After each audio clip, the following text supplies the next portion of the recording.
Assalamualaikum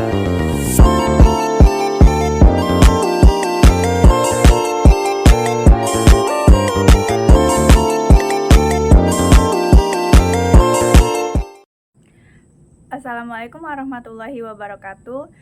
Perkenalkan, nama saya Puput Aprianti dengan NIM B1B1222046. Video ini dibuat untuk memenuhi tugas mata kuliah perencanaan pembangunan. Sebelumnya, saya berterima kasih banyak kepada Pak Alfa Beriansa, SIP MIP, selaku dosen mata kuliah yang telah memberikan kesempatan kepada saya untuk bercerita bagaimana suka duka ketika ngejalanin penelitian di Desa Solo.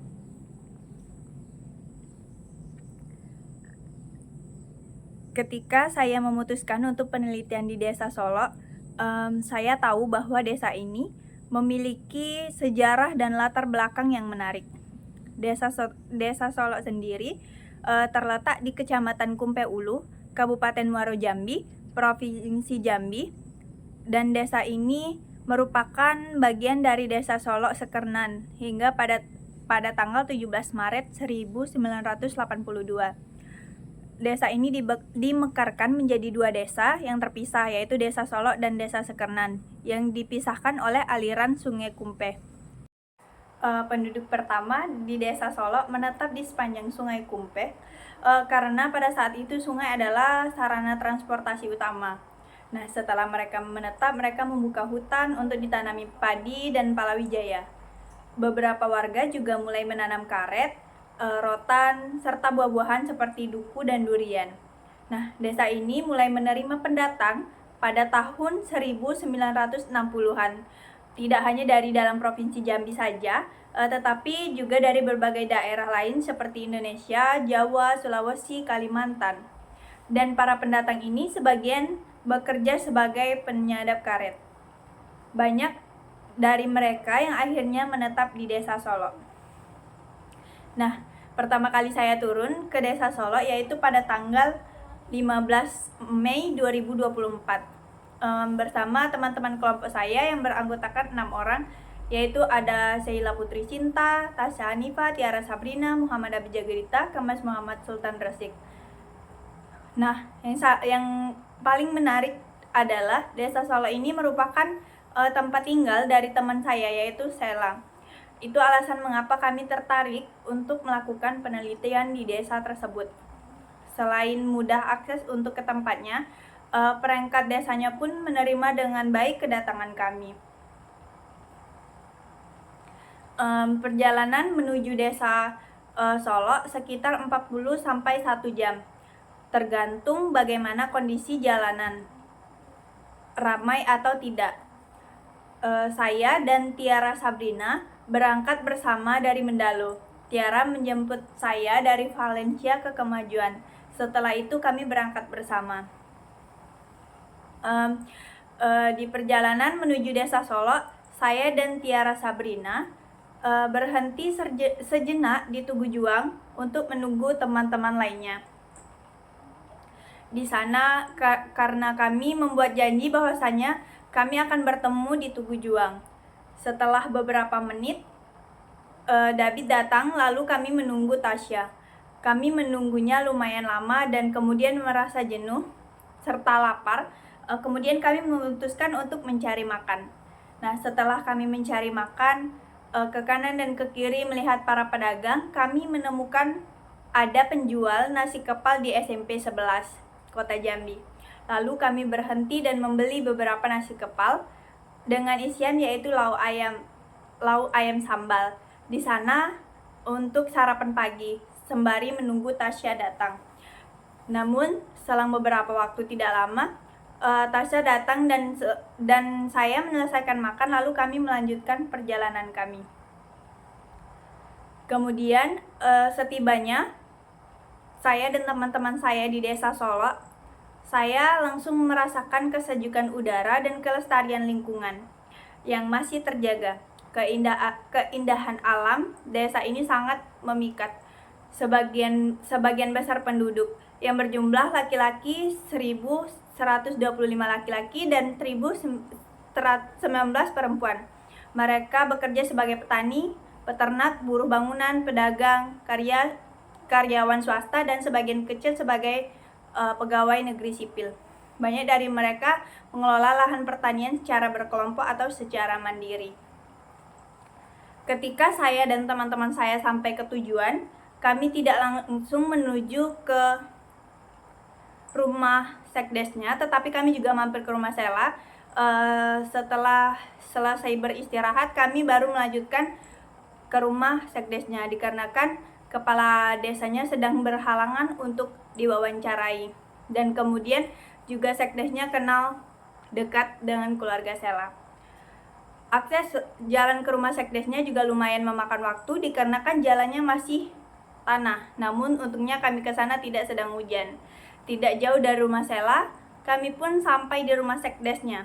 Di perjalanan kami hanya membutuhkan waktu 5 menit dari rumah Sela ke rumah sekdes Desa Solok. Kami pun segera mewawancarai untuk bagaimana perencanaan pembangunan Desa Solok ini. Nah, setelah kami mendengar banyak hal menarik yang bisa dikembangkan dari Desa Solok ini, potensi yang dapat dikembangkan seperti hutan Tembesu dan Danau Solok. Setelah selesai wawancara, kami pun mendapat data-data penting untuk dianalisis, dan kami pun tidak lupa mendokumentasikannya. Setelah pulang dari rumah Sela, kami tidak langsung ke rumah Sela, tapi kami mampir dulu ke hutan Tembesu untuk melihat dan berfoto-foto. Keadaan hutan Tembesu itu tidak terlalu baik karena sudah tidak ada lagi pengunjung yang datang lagi ke jalan, dan jalan menuju ke hutan Tembesu pun sangat buruk, yaitu hanya tanah. Ketika hujan, jalan tersebut sangat sulit dilewati karena becek akibat dari hujan tersebut. Tetapi menurut saya hutan Tembesu harusnya bisa menjadi wisata yang sangat menarik karena suasananya sangat adem di bawah pohon rindang, bisa untuk duduk bersantai, camping, dan piknik bersama keluarga. Setelah semua urusan kami selesai, kami pun pulang menuju rumah Sela, di mana perjalanan pulang kami menikmati perjalanan sambil bernyanyi dan bertawa ria, sambil sedikit bercanda bersama teman-teman kelompok saya. Kami kembali ke rumah Sela dengan tujuan untuk menyusun analisis SWOT dari hasil wawancara yang telah kami lakukan. Hasil analisis yang saya tangkap di balik keindahan dan kekayaan budaya, saya juga menemukan beberapa tantangan yang dihadapi oleh Desa Solok. Salah satu masalah utamanya adalah rendahnya tingkat sumber daya manusia, dikarenakan hanya sedikit penduduk yang berhasil menempuh pendidikan hingga perguruan tinggi. Data itu diambil dari tahun 2020, menunjukkan bahwa persentase penduduk yang tamat SD sebesar 18,23%, tamatan SMP 6,15%, dan tamatan SMA 5,93%. Masih banyak juga yang putus sekolah, yakni 31,62%. Hal ini berdampak pada kemampuan aparat desa untuk melaksanakan tugas dan fungsi mereka. Selain itu, infrastruktur dasar seperti jalan masih berupa jalan tanah, sehingga transportasi ke lahan perkebunan sering terkendala, terutama pada saat musim hujan. Desa ini juga rawan terjadinya bencana banjir yang menambah tantangan bagi penduduk. Kelembagaan di tingkat desa maupun dusun belum berfungsi secara maksimal, dan banyaknya usaha warga yang terkendala karena kurangnya modal.